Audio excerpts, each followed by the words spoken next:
gitti, göçmedim içimden.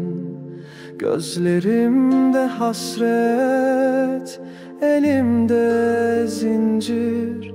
Rüzgarda savruldum, boş bir valiz gibi. Ben hala çocuk, seslerini duyarım.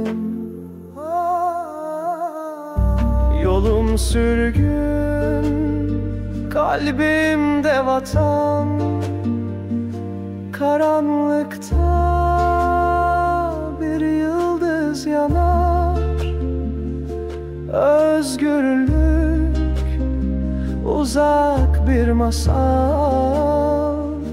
İçimde dinmeyen bir fırtına var.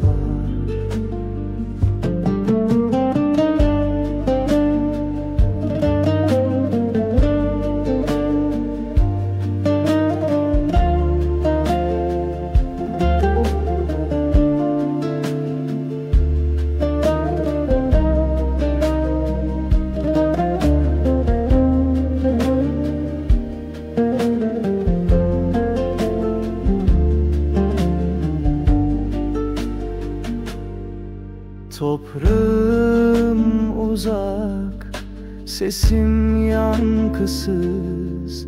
Adımı unuttu dağlar ve taşlar. Bir anne duası gibi içimde kalan o kadim ses hala beni çağırır.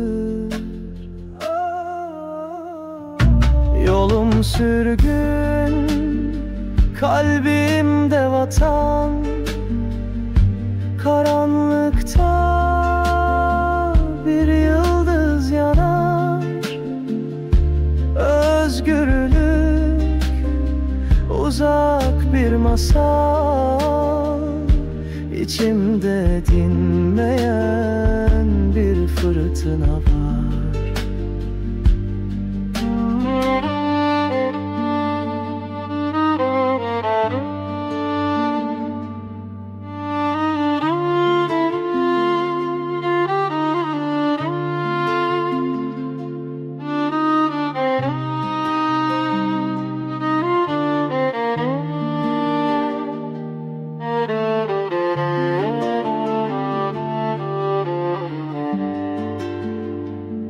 Yasak bir dilde yazdım şarkımı.